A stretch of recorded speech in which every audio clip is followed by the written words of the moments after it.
ज्यावेळेस तुमची एखादी वस्तू पोलीस जप्त करतात, एखाद्या गुन्ह्यामध्ये जप्त करतात आणि ती वस्तू जप्त केल्यानंतर तुम्ही पोलिसांकडे जाऊन त्या वस्तूची मागणी करता, त्यावेळेस पोलीस तुम्हाला सांगतात की ही वस्तू आम्ही डायरेक्टली तुम्हाला देऊ शकत नाही, त्यासाठी तुम्हाला कोर्टाची परवानगी किंवा कोर्टाचा आदेश, तशी ऑर्डर तुम्हाला घेऊन यावं लागेल.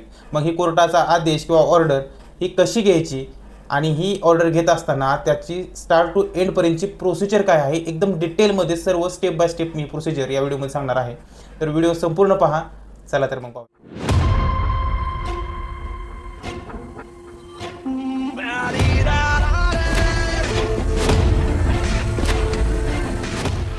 नमस्कार, मॅन विथ मल्टी टॅलेंट या यूट्यूब चॅनलमध्ये आपल्या सर्वांचं स्वागत आहे.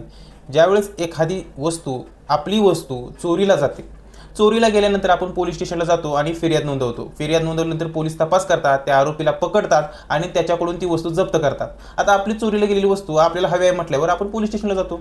पोलीस स्टेशनला गेल्यावर आपण पोलिसांना सांगतो ही वस्तू माझी सापडली तर आता मला परत करा.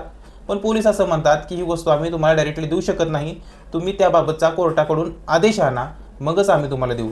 किंवा दुसऱ्या कंडिशनमध्ये असं होतं की आपले एखादी मारामारी होते, मारामारीमध्ये आपल्यावर गुन्हा दाखल होतो, आपल्यावर स्वतःवर, आणि त्यामध्ये पोलीस आपला मोबाईल किंवा एखादी वस्तू जी त्या गुन्ह्यामध्ये वापरली असते, एखादी वाहन गाडी जी त्या गुन्ह्यामध्ये वापरली असेल ते देखील जप्त करतात. आणि हे झाल्यानंतर आपल्याला अटक केली जाते. अटक केलं किंवा अटक नाही जरी झाली तरी आपण ज्यावेळेस पोलिसांकडे ती वस्तू मागा जातो की त्यामध्ये तुम्ही त्या गुन्ह्यामध्ये माझी ती वस्तू घेतलेली होती, तो मोबाईल तपासण्यासाठी बघण्यासाठी घेतला होता, तो मोबाईल मला परत करा, किंवा माझी गाडी घेतली होती ती गाडी मला परत करा. ज्यावेळेस आपण पोलिसांना म्हणतो त्यावेळेस पोलीस सांगतात की तुला मी डायरेक्ट गाडी देऊ शकत नाही, तू कोर्टाकडून तसा आदेश घेऊन ये. मग हा आदेश नक्की घ्यायचा तरी कसा, त्यासाठी काय करावं लागतं, काय काय कागदपत्र लागतात. तर ज्यावेळेस तुम्हाला तुमची एखादी वस्तू जी पोलिसांनी जप्त केली आहे ती जर परत पाहिजे असेल तर तुमच्याकडे सुरुवातीला पाहिजे म्हणजे FIR. ज्या गुन्ह्यामध्ये तुमची वस्तू जप्त झालेली असेल, मग ती गाडी असेल, मोबाईल असेल किंवा आणखी काही असेल, दागिने असतील, तर त्यासाठी तुम्हाला त्या गुन्ह्याची FIR घ्यावी लागते. त्या FIRची सही शिक्क्याची नकल काढायची आहे. त्यानंतर दुसरं जे डॉक्युमेंट आहे ते म्हणजे त्या वस्तूची मालकी सिद्ध करणारं तुमच्याकडचं एखादं डॉक्युमेंट. जसे की मोबाईल घेतला असेल, मोबाईल जप्त झाला असेल तर मोबाईल घेतलेली पावती, गाडी असेल तर त्याचं RC बुक, पर्टिक्युलर्स, आणि जर समजा दागिने असतील तर त्याचं जे इनवॉइस आहे, सोनाराकडचं जे काही तुम्ही खरेदी केल्याची जी पावती असते, ते कागदपत्र तुमच्याकडे असणं आवश्यक आहे. ओरिजिनल कागदपत्र असणं आवश्यक आहे, जेणेकरून तुम्ही त्याची ट्रू कॉपी करून कोर्टामध्ये दाखल करू शकता. आणि दुसरी गोष्ट म्हणजे तुमचं आधार कार्ड. ह्या 4 गोष्टी म्हणजे FIR, तुमचं मालकी असलेलं कागदपत्र आणि आधार कार्ड, या गोष्टी घेऊन तुम्ही कोर्टामध्ये यायचं आहे. कोर्टामध्ये आल्यानंतर तुम्हाला एक अर्ज करावा लागतो. आता अर्ज करताना 2 प्रकारचे अर्ज असतात. जर समजा गुन्हा दाखल होऊन अजून तपास चालू असेल तर तुम्हाला भारतीय नागरिक सुरक्षा संहिता म्हणजे BNSS चे कलम 503 प्रमाणे अर्ज करावा लागतो. आणि जर समजा गुन्ह्याचा तपास पूर्ण झाला असेल आणि त्यामध्ये चार्जशीट म्हणजे जबाब सगळं असलेले सगळे एक बंच असतो तपासाचा कागदांचा, तो चार्जशीट आल्यानंतर तुम्हाला त्यासाठी दुसरे एक कलम आहे भारतीय नागरिक सुरक्षा संहिताचे कलम 497 प्रमाणे तुम्हाला अर्ज दाखल करावा लागतो. आता दोन्ही अर्जाची प्रोसिजर शक्यतो सेमच आहे, जराशी थोडासा भिन्नता आहे पण सेमच आहे. मग आता ज्यावेळेस तुम्ही अर्ज तयार करायचा म्हणता त्यावेळेस तुम्हाला अर्जामध्ये ह्या सगळ्या गोष्टी कराव्या लागतात की पोलिसांनी कोणत्या अमुक या गुन्ह्यामध्ये माझी ही वस्तू जप्त केलेली आहे, त्या वस्तूची मला सध्या आवश्यकता आहे. मग गाडी असेल तर सांगायचं आहे की मुलांना शाळेला घेऊन जाण्यासाठी, आणण्यासाठी, किंवा दुसरं काही साहित्य सामग्री किंवा शेतामधील काही कामासाठी त्या वाहनाची आवश्यकता आहे. ह्या सगळ्या गोष्टी तुम्ही त्या नमूद करायच्या आहेत. मोबाईल असेल तर तुमच्या रोजच्या कामासाठी मोबाईलची आवश्यकता असते, हे रिझन नमूद करायचं आहे. आणि त्या मोबाईलचं वर्णन, मग त्यामध्ये IMEI नंबर असेल, समजा RC बुक, समजा वाहनच असेल तर RC बुकवरची सगळी जी माहिती असेल, तुमच्या गाडीचा नंबर वगैरे, हे सगळं त्यामध्ये नमूद करायचं आहे आणि तो अर्ज तयार करून घ्यायचा आहे. आणि त्यामध्ये अर्जामध्ये शेवटी मागणी करायची आहे की ती वस्तू आम्हाला मिळावी म्हणून. हा अर्ज तयार केल्यानंतर त्यासोबत तुम्हाला बाकीचे जे डॉक्युमेंट्स आहेत त्या अर्जामध्ये दाखल करायचे आहेत, जी मागाशी मी तुम्हाला सांगितलं FIR आणि तुम्ही मालक असल्याबाबत कागदपत्र, तुमचं आधार कार्ड, हे सगळं दाखल केल्यानंतर त्याची प्रॉपर नोंदणी ऑनलाईन करून घेतल्यानंतर तुम्ही ते कोर्टामध्ये दाखल करायचं आहे. कोर्टामध्ये दाखल केल्यानंतर त्याला एक क्रिमिनल MA नंबर पडतो. क्रिमिनल MA नंबर पडल्यानंतर त्यामध्ये कोर्टाच्या पहिल्या आदेशासाठी ती फाईल कोर्टासमोर जाते.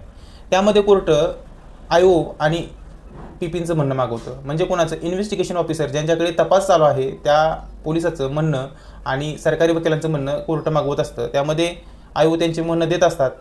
जर समजा तुमची वस्तू चोरीला गेली असेल आणि तीच मिळाल्यास तर IO शक्यतो ऑब्जेक्शन घेत नाही, ते म्हणजे त्याची वस्तू त्याला परत करा. पण समजा तुम्ही आरोपी असाल आणि तुमच्याकडून काही मोबाईल किंवा गाडी जप्त झाली असेल तर मात्र काही वेळेस पोलीस हे आक्षेप घेण्याची, ऑब्जेक्शन घेण्याची शक्यता असते. मग ज्यावेळेस आयोचं म्हणणं येतं, ते आयोचं म्हणणं आल्यानंतर त्यामध्ये सरकारी पक्ष, सरकारी वकील ते म्हणणं बघून त्या पद्धतीचंच म्हणणं कोर्टासमोर सादर करत असतात. मग ज्यावेळेस आयोग आणि सरकारचं म्हणणं येतं त्यावेळेस कोर्ट सदरचं जे प्रकरण आहे हे पुराव्याला लावतं. पुराव्यामध्ये तुम्ही कागदपत्र दिलेलेच असतात, मग ते आणखीन जर काय द्यायचे असतं तुम्ही देऊ शकता, नसेल तर मग ते प्रकरण आर्ग्युमेंटला लागतं, युक्तिवादासाठी ठेवलं जातं. आणि युक्तिवादामध्ये तुमचे वकील हे कोर्टाला पटवून देत असतात की कशी ही वस्तू माझी म्हणजे माझ्या पक्षकाराची आहे आणि त्याला कशी त्याच्या जीवनामध्ये आवश्यक आहे, आणि हे गुन्ह्यामध्ये जर नुसती पोलीस स्टेशनला ठेवली तर ते त्याचा कसं सडून म्हणजे ऊन वारा पाऊस यांच्यापासून कसं तिचं नुकसान होऊ शकतं, आणि हेच जर आमच्या माणसाकडे ठेवली तर तिथे कसा फायदेशीर आहे हे कोर्टाला पटवून दिल्यानंतर कोर्ट ते प्रकरण आदेशासाठी ठेवतं आणि एखाद्या तारीख ठेवून त्यामध्ये आदेश पारित करतं. आता आदेश पारित करत असताना कोर्ट त्यामध्ये काही अटी शर्तीसुद्धा घालू शकतं. जसं की समजा तुमचं एखादं मोटरसायकल किंवा एखादं वाहन असेल तर त्या वाहनाच्या मूळ स्वरूपामध्ये बदल करू नये, त्याचा रंग बदलू नये, ते कुणाला विकू नये, ते दुसऱ्या कुणाला देऊ नये, अशा संबंधीचे आदेश किंवा अशा संबंधीचे जे अटी शर्ती आहे त्या आदेशामध्ये नमूद असू शकतात. तसंच जर तुमचं मोबाईल वगैरे असेल त्यामध्ये सुद्धा तुम्ही त्याचा गैरवापर करायचा नाही किंवा त्याच्या मूळ स्वरूपात बदल करायचा नाही, तो दुसऱ्या कोणाला द्यायचा नाही वापरण्याचा, या अशा पद्धतीच्या अटी शर्ती असतात. दागिन्याच्या बाबतीत पण तसं असतं, तुम्ही ते दागिने मोडायचे नाहीत, त्याचे दुसरे काही नाही का म्हणजे मॉडिफाय करून दुसरे दागिने तयार करून घ्यायचं असं पण नाही करता येत. अशा पद्धतीच्या अटी शर्ती त्या आदेशामध्ये घालून कोर्ट पोलिसांना की संबंधित जी मुद्देमाल आहे, जी वस्तू आहे ती अर्जदाराला जी मागणी करत आहे त्याच्या ताब्यात द्यावी असा आदेश करत असतं. मग तो आदेश घेऊन तुम्ही ज्यावेळेस पोलीस स्टेशनला जाता त्यावेळेस तिथं पोलीस स्टेशनमध्ये गेल्यावर तुम्हाला 100 किंवा 200 रुपयाच्या स्टॅम्पवरती एक सुपूर्तनामा तयार केला जातो, ज्यामध्ये तुम्ही अटी शर्तींचं पालन करण्यास तयार आहे. एक बॉन्ड, इंडिमेंटरी बॉन्ड कसा असतो त्या पद्धतीचं एक बंधपत्र तयार करून घेत असतात पोलीस, किंवा आपण तुमचे वकीलसुद्धा बनवून देऊन पोलीस स्टेशनला पाठवत असतात. तिथं गेल्यानंतर पोलीस त्या वस्तूसोबत तुमचे काही फोटो काढतात. फोटो काढून घेतल्या जिथं काही सह्या वगैरे आवश्यक आहेत त्या ठिकाणी पोलीस तुमच्या सह्या वगैरे घेत असतात, फोटो वगैरे काढतात, आणि हे सगळे जे डॉक्युमेंट आहेत हे पोलीस नंतर कोर्टाकडे पाठवत असतात. आता हे सह्या फोटो वगैरे काढून झाल्यानंतर ती तुमची जी काही वस्तू असेल, ही वस्तू तुम्हाला आता समजा सोनं असेल तर प्रॉपर असं जे काही सोनार असतात त्या सोनाराकडे नेऊन, कोर्टाच्या आदेशामध्येच नमूद असतं की सोनाराकडे नेऊन त्याची पडताळणी करून की बाबा ते ओरिजिनल आहे किंवा काय आहे, त्यात त्या वजनात काय फरक झाला आहे का, हे सगळं टॅली करून मग तुमच्या हाती दिलं जातं. जर वाहन असेल तर वाहनाचं सुद्धा तसंच त्या पद्धतीनं तुम्ही चेक करून व्यवस्थितपणे वाहन तुमच्या ताब्यामध्ये घ्यायचं आहे.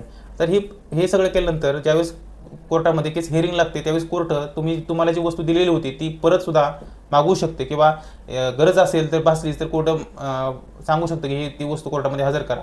तसं त्याच्या ऑर्डरमध्ये पण नमूद असतं की मी जर कधी एखाद्या वेळेस सांगितलं की ती वस्तू मला कोर्टामध्ये दाखवा किंवा हजर करा तर तुम्हाला द्यावी लागेल, असं आदेशामध्ये आधीच नमूद केलेलं असतं. तसंच जर समजा हिअरिंग लागलं मॅटर तरी देखील तुम्हाला ते द्यावं लागतं. त्यासाठी तुम्ही जरी तुम्हाला कोर्टाने त्या आदेशाने एखादी वस्तू परत केली असली तरी त्याच्या मूळ स्वरूपामध्ये किंवा त्यामध्ये काही बदल करायचा नाही जोपर्यंत केस चालू आहे, किमान तोपर्यंत.